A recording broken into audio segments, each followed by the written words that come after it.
여러분 주님 안에서 평안하셨습니까? 문은서 목사입니다. 이 시간에는 마가복음 심화강의 쉬운 7번째 시간으로 마가복음 12장 6절로 12절의 말씀을 통하여 유대 종교 지도자들의 완악함을 풍자한 악한 포도원 농부들의 비유 두 번째 시간으로 함께 은혜 나누겠습니다. 먼저 6절에 보면 이제 한 사람이 남았으니 곧 그가 사랑하는 아들이라 최후로 이를 보내며 이르되 내 아들은 존대하리라 하였더니라고 먼저 비유로 말씀하십니다. 본절은 예수 그리스도는 죄인의 구원을 위해 하나님이 보내신 최후의 보루라는 말씀입니다. 아담이 원죄를 지음으로 우리에게 사망을 안겨주었다면 예수님은 우리에게 생명을 안겨주시려고 이 땅에 오셨습니다. 사망을 이길 수 있는 것은 오직 생명이기 때문에 예수님이 오실 수밖에 없었던 것입니다. 포도원 주인이신 하나님은 포도원 농부들이 거듭해서 자기가 보낸 종들을 능욕하고 죽이자 이제 최후로 자기 아들을 농부들에게 보내기로 하셨습니다. 주인은 그렇게 하면 농부들의 권위를 인정하고 그에게 순복할 줄로 생각하였던 것입니다. 여기서 우리는 포도원 주인의 헤세드 사상인 자비를 엿볼 수가 있습니다. 자기 종들을 능욕하고 죽인 농부들에게 오랫동안 인내로 대하시고 한 발 더 나아가 그 아들까지 보내셨으니 그 자비하심의 극치를 우리는 알 수 있습니다. 여기에 자비는 예수 그리스도를 세상에 보내시는 자비를 의미합니다. 요한복음 3장 16절 요절 아니겠습니까? 이 구절 모르는 분들이 어디 있겠습니까? 이 구절은 예수께서 이 땅에 자비를 갖고 오셨다는 그런 구절이기도 합니다. 하나님이 세상을 이처럼 사랑하사 독생자를 주셨으니 이는 저를 믿는 자마다 멸망치 않고 영생을 얻게 하려 하심이니라 라고 말씀하고 있지 않습니까? 그러므로 예수 그리스도를 보내주신 것은 죄인에 대한 최후의 조치였다는 것입니다. 즉 포도원 농부들이 예수 그리스도의 말씀에 순복하면 생명을 얻어 살겠지만 그렇지 아니하면 포도원 주인에 의해 진멸될 것이라는 것입니다. 그와 같이 예수 그리스도는 하나님께서 죄인의 구원을 우리에 보내신 마지막 보루였다. 이 사실을 우리는 잊으면 안 되겠습니다. 즉 죄인을 향한 자비심의 최고의 표현이 바로 예수님을 죄악된 세상에 보내시는 것이었습니다. 그러므로 그분을 믿지 않으면 원죄 사함이 없고 하나님과 화목될 수가 없는 것입니다. 히브리 10장 29절이 이를 말씀해주고 있지 않습니까? 죄인들이 그분을 믿는 것이야말로 하나님의 최후 통첩을 받아들인 것입니다. 다시 말하면 하나님의 최후의 통첩은 예수 그리스도를 죄악된 세상에 보내셔 십자가를 지게 하신 것입니다. 따라서 오직 그리스도만이 하나님께서 마련해 주신 마지막 구원의 방편이 되는 것입니다. 7절에 보면 그 농부들이 서로 말하되 이는 상속자니 자 죽이자 그러면 그 유산이 우리 것이 되리라 이렇게 비유를 통하여 말씀해 주십니다. 7절부터는 예수님의 예언적 말씀입니다. 농부들이 상속자인 아들을 죽이고자 모의하는 이 장면은 대제사장들과 서기관들이 예수님을 죽일 방책을 모의하는 장면과 일치합니다. 14장 1절을 참조하시기 바랍니다. 이기적인 이권욕에 눈이 어두워진 소작 농부들이 이성적인 사고를 하지 못하고 주인의 아들을 죽이면 그 포도원이 자신들의 것이 될 것이라고 기대하였던 것입니다. 왜냐하면 당시의 법에 의하면 상속자가 없는 땅이나 3년 동안 주인이 소출의 이익을 받아가지 않으면 그 경작지가 소작인의 소유가 되는 법이 있었기 때문입니다. 따라서 악한 농부들은 3년간 소출의 이익을 주인에게 주는 것을 거부했으며 마침내 상속자인 아들만 죽이면 그 땅이 자기들의 것이 될 것이라고 생각하였습니다. 이같이 악한 농부들은 포도원 주인을 어리석고 무능한 사람으로 여겼던 것입니다. 그들은 포도원 소출을 받아내기 위해 보냈던 종들이 상해를 입거나 죽임을 당하는 심각한 상황 속에서도 농부들에게 징벌이나 복수를 하기는커녕 오히려 포도원의 유일한 상속자인 아들을 보내는 그 주인의 소유권을 행사하기 위해 무능한 자일 것이라고 오해하였던 것입니다. 즉 주님을 보내신 하나님을 무시했다라는 말씀이지요. 생각해 보십시오. 어떤 아버지가 자신의 사랑하는 아들을 그런 위험한 사지에 보내겠습니까? 악한 자라도 좋은 것으로 주려고 하는 자가 부모인데 말입니다.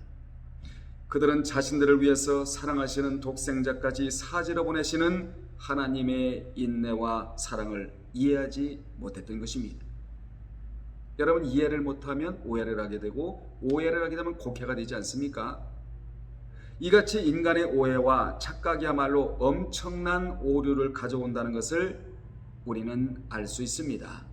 농부들은 그 상속자만 죽이면 그 유업이 자신들의 것이 될 것이라고 착각하고 이 같은 행동을 했던 것입니다. 8절에 보면 이에 잡아 죽여 포도원 밖에 내 던졌느니라 하셨습니다. 본절은 주인의 아들을 죽인 후에 그 시체를 포도원 밖에 내버린 것으로 묘사하고 있는데, 이는 심판이라는 주제를 지니면서 그 핵심에는 기독론이 강조되고 있는 내용입니다. 마가가 강조하는 기독론은 예수님은 누구신가 라는 데 초점을 맞추고 있습니다. 여기에 중점을 두고 있다는 것이죠. 마가는 마가복음 10장 47절로 48절에서 바디메오는 예수님을 다윗의 자손이라 외쳤다고 기록했고, 마가복음 11장 8절로 10절에는 예수님이 예루살렘에 입성하실 때 예루살렘의 백성들은 호산나 호산나라고 외치면서 예수님의 입성을 환영했다고 기록하고 있습니다. 그러나 정작 이스라엘 종교 지도자들인 대제사장들과 서기관들과 장로들은 예수님을 영접한 것이 아니라 예수님을 배척하고 죽일 모의를 하며 결국 포도원 밖으로 쫓아내는 것과 같이 예루살렘 골고다에서 십자가 처형으로 죽이고 말았습니다. 마가가 강조하고 싶었던 것은 바로 이것이었습니다. 예수님을 하나님의 아들로 바로 알고 평가하며 환영했던 주변의 인물들과는 달리 사내들인 종교 지도자들은 그를 죽임으로써 배척하고 거부했다는 것입니다. 이것을 마가가 강조하고 싶었던 것입니다. 따라서 본절은 죽은 아들의 시체를 포도원 밖으로 내어 버렸다는 의미가 아니라 아들을 죽임으로써 그를 포도원 곧 하나님의 백성인 이스라엘에게서 잘라내어 마땅히 자신의 기업 안에서 누려야 할 좋은 열매들의 혜택 곧 영광과 찬송을 누리지 못하게 했음을 말하는 것입니다. 이 같은 버림에 대한 강조는 10절에서 건축자들이 버린 돌에 비유되고 있습니다. 밑에서 자세히 설명드리겠습니다. 9절에 보면 포도원 주인이 어떻게 하겠느냐, 와서 그 농부들을 진멸하고 포도원을 다른 사람들에게 주리라고 말씀하셨습니다. 본절에는 예수님의 효과적인 교육 방법이 기술되어 나오는데, 가르치고자 하는 요지를 기계적으로 주입하는 것이 아니라 듣는 자들이 스스로 평가하도록 유도하는 방식을 취했습니다. 즉 예수님의 비유를 듣는 자들이 스스로도 충분히 바른 결론을 내릴 수 있도록 만드신 것입니다. 그리고 이는 특별히 예수님을 잡아 죽이고자 했던 유대 종교 지도자들이 도저히 빠져나갈 수 없도록 변명의 여지를 막으신 것입니다. 그들의 반역 행위는 절대로 심판을 면할 수 없다는 것을 못을 박듯이 확실하게 하신 것이지요. 본절에 진멸하고 주리라는 미래형으로 단순히 악한 농부들을 진멸하고 포도원을 다른 사람들에게 주는 사건이 미래에 일어날 것을 이야기하는 것만이 아니라 오히려 그보다는 그 포도원의 주인이신 하나님의 전능성을 드러내는 데 초점을 맞추고 있습니다. 여러분, 마가는 주님의 마음을 들여다보고 마가복음을 기록한 자였습니다. 그래서 마가복음은 마태복음과 비교하면 짧습니다. 마가는 주님의 심장, 주님의 긍휼하심, 주님의 자비하심, 이것을 드러내고자 했던 것입니다. 여러분, 마가복음은 종에 대한 말씀이잖아요. 종은 어떤 자가 종이 되겠습니까? 섬기는 자가 종인데 우리 주 예수 그리스도께서는 만왕의 왕이 되심에도 불구하고 이 땅에 오셔서 섬김의 삶을 사시는데 그 섬기는 그러한 기능이 바로 자비와 긍휼과 용서와 신장이었다는 것을 마가는 드러내고자 했던 것입니다. 포도원 주인이신 하나님은 오자마자 가차없이 그 악한 농부들을 멸하실 것이라는 말씀을 주님이 비유를 통하여 하셨습니다. 그리고 합당한 자들을 찾아 그들에게 즉각 포도원을 넘겨주실 것이라는 것이지요. 여기에는 악한 농부들의 반항이나 변명의 여지가 전혀 있을 수 없습니다. 하나님의 주권에 의한 문제이기 때문입니다. 포도원을 다른 농부들에게 주시는 데에서 어떤 법적 마찰이나 시시비비의 여지가 없다는 것입니다. 오직 전적으로 전능하신 하나님의 결정에 따라 모든 일이 그대로 이루어질 것이라는 사실입니다. 여기 진멸은 아폴류메라는 동사로 죽이다, 지옥과 영원한 멸망을 의미하는 단어입니다. 이 단어대로 1차적으로 AD 70년 로마의 디도 장군에 의해 예루살렘 점령 시 육체적 죽음이 찾아오게 됩니다. 하지만 궁극적으로 그들은 하나님의 나라에 들어가는 영생의 길에서 제외되어 영원한 멸망을 맞이하게 될 것임을 암시합니다. 어떤 단어가 말입니까? 아폴륨이라는 단어가 말입니다. 그리고 포도원을 다른 사람에게 주리라는 말은 곧 하나님의 아들이신 예수님을 거부한 이스라엘이 선택된 하나님의 백성의 신분에서 제외되고 다른 새로운 백성이 일어날 것임을 뜻하는 말씀입니다. 이 새로운 백성은 이전과 같은 혈통이 아니라 그리스도를 받아들이는 신앙에 의해 하나님의 참된 선민이 될 것이라는 사실입니다. 로마서 9장 19절로 11장 32절까지의 내용이 바로 이러한 내용입니다. 10절에 보겠습니다. 너희가 성경의 건축자들이 버린 돌이 모퉁이의 머릿돌이 되었나니 라고 하셨는데 이 구절은 시편 118편 23절로 24절을 그대로 인용한 말씀입니다. 거기에 보면 건축자가 버린 돌이 집 모퉁이의 머릿돌이 되었나니 이는 여호와께서 행하신 것이요 우리 눈에 기이한 바이로다 라는 말씀을 여기에 인용하셨습니다. 원래 이 말씀은 환난 가운데 있었던 다윗이 자신의 운명에 대하여 노래한 내용입니다. 다윗은 자신이 버려진 돌과 같이 사람들의 멸시를 받지만 하나님의 은혜로 다시금 귀환하여 영광을 회복하게 될 것임을 노래한 내용이 시편 118편 23절로 24절입니다. 그러나 예수님은 다윗의 이 시편을 자기에게 적용시켜 예언하셨습니다. 자신을 모퉁이 돌 케팔레 고니아스, 모퉁이 돌을 케팔레 고니아스라고 말하는데 이 모퉁이 돌로 비유하셨다 그 말입니다. 비유하신 이유는 곧 이 모퉁이 돌이 그리스도다, 자신이다 이렇게 비유하고자 하셨던 것입니다. 본 단원에서 악한 포도원 농부들의 비유를 마치면서 예수님은 자신을 새 성소의 모퉁이의 머릿돌이라고 말씀하신 것입니다. 따라서 주님은 지상의 성전보다 높으신 분이십니다. 머릿돌은 모퉁이에 있는 날카로운 돌인데 머릿돌은 건축물의 가장 근간이 되는 기초석입니다. 교회의 기초석은 예수 그리스도라는 사실입니다. 사람이 주인이 아닙니다.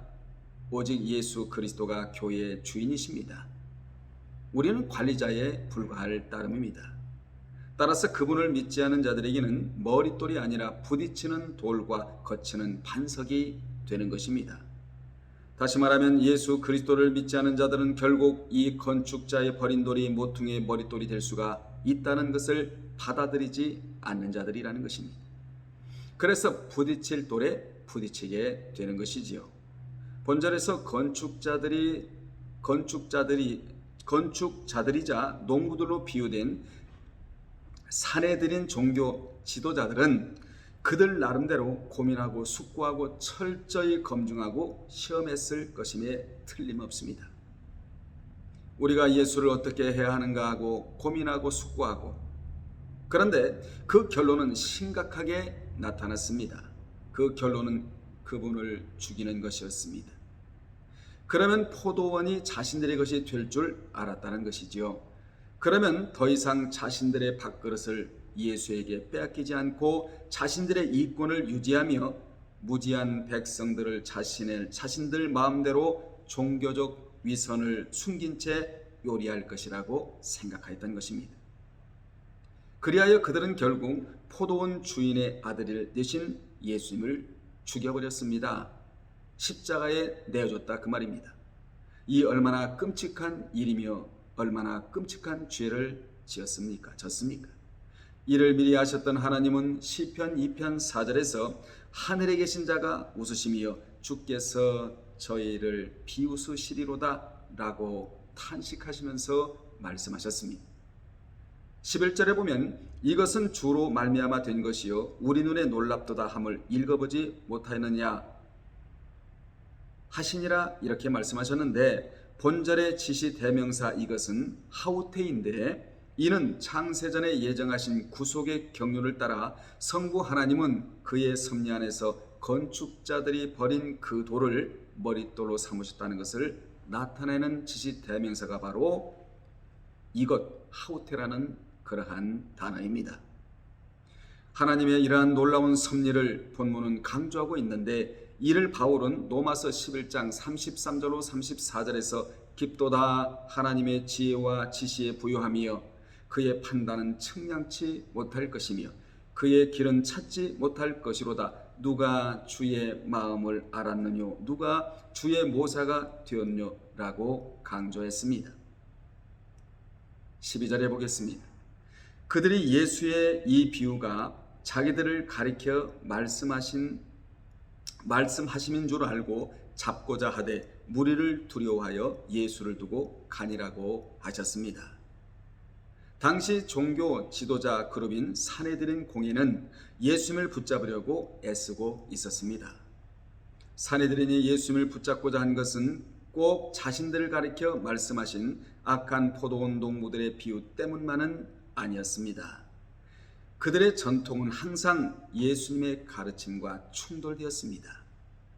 마가복음 7장 1절로 23절과 8장 15절과 10장 2절로 5절과 11장 17절로 18절에 보면 예수님의 가르침과 그들의 전통과는 항상 충돌이 일어났다는 것을 우리로 하여금 알게 합니다. 그들의 전통은 항상 이렇게 충돌이 되었는데, 예수님과 충돌이 되었는데 때문에 항상 예수님은 그들 눈에 가시였던 것입니다. 결정적 가시는 성전 정화 사건 속에서 그들의 반감은 극에 달했습니다. 하지만 그때와 마찬가지로 이번에도 예수님의 가르침을 듣고 그를 참 선지자로 여기는 백성들을 두려워하여 마태복음 21장 46절에 나오는 말씀입니다. 그들은 예수를 잡을 기회를 다음으로 미루고 일단 후퇴를 합니다. 이는 아직 하나님의 때가 아니었기 때문입니다. 이같이 복음을 듣고도 미련한 것으로 드는 자가 있고 진리를 듣고도 깨닫지 못하는 자가 있습니다. 그러한 자가 바로 산헤드린과 같은 자들인 것이지요. 그리스도는 죄인의 구원을 위해 하나님이 보내신 최후의 보루, 이 사실을 깨닫지를 못했다는 것입니다. 따라서 그리스도에 대한 태도가 사람의 장래 운명을 결정하는 것입니다. 결론 내리겠습니다.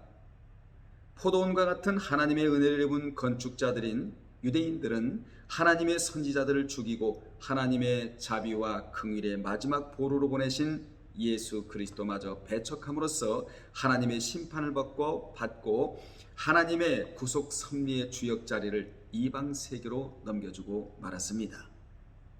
사도행전 14장 46절에 보면 유대인들이 복음을 받아들이지 않으므로 이 복음이 이방 세계로 넘어갔다라는 말씀이 나옵니다. 실제로 예수 그리스도를 십자가에 못 박아 죽인 이스라엘은 주 70년 로마의 반란 전쟁을 일으켰다가 패하여 완전히 멸망하고 말았습니다. 이때 죽임을 당한 자가 수백만 명에 달한다고 증언하고 있습니다. 그리고 그들이 맡았던 구속 섭리의 주역 자리는 오늘날 이방 민족이 차지하고 있는 것입니다. 여러분, 이스라엘 민족이 하나님께 입은 은혜가 얼마나 큽니까? 그들은 어떤 민족도 누리지 못하는 큰 은혜를 누렸습니다. 그들은 하나님의 모든 관심의 대상이기도 했습니다. 그들은 말씀이 있었고 제사당이 있었고 성전이 있었고 성경이 있었고 선지자들이 있었습니다. 이 모두 하나님께서 그들에게 은혜로 주신 품목들이었습니다. 그러한 은혜를 받았음에도 불구하고 도리어 은혜를 배반하고 악을 행하기에 바빴습니다. 우리는 선을 행하기에 바빠야지 악을 행하기에 바쁘면 안 될 사람들입니다. 그러므로 그들은 결국 최고의 영적 축복자이신 예수 그리스도를 받아들이지 못하고 도리어 하나님의 진노를 받아 그 은혜의 첫 단계를 이방에게 넘겨주고 말았습니다. 그렇다면 어디 이스라엘 뿐이겠습니까? 그렇지 않습니다. 오늘 우리도 그들과 버금가는 은혜를 받았습니다. 이 나라는 지금 곳곳에 수많은 교회가 세워져 있고 예배가 넘쳐나며 말씀의 홍수시대 속에 살아가고 있습니다. 세계에서 규모가 가장 큰 5대 교회가 우리나라에 있다고 하지 않습니까? 이제 우리는 하나님의 은혜에 대해 응답할 수 있어야 합니다. 그 응답이 바로 무엇입니까? 신앙의 열매인 것입니다. 만약 우리가 유대 민족처럼 인본주의화가 되고 형식화된 신앙으로 나간다면 우리에게 주신 축복을 유지하기가 어렵습니다. 이 시대는 그 어느 시대보다 건축자들이 버린 모퉁이돌과 같은 예수님의 말씀의 귀를 기울이고 살아야 할 시대입니다. 그래야 그분이 주시는 축복을 빼앗기지 않고 유지하고 살아갈 수 있게 되는 것입니다. 우리 모두는 이것만이 이 시대에 살아남는 유일한 길이라는 사실을 기억하시면서 살아가시기를 주님의 이름으로 축원합니다. 다음에 또 전해드리겠습니다. 주님 안에서 평안하십시오. 할렐루야.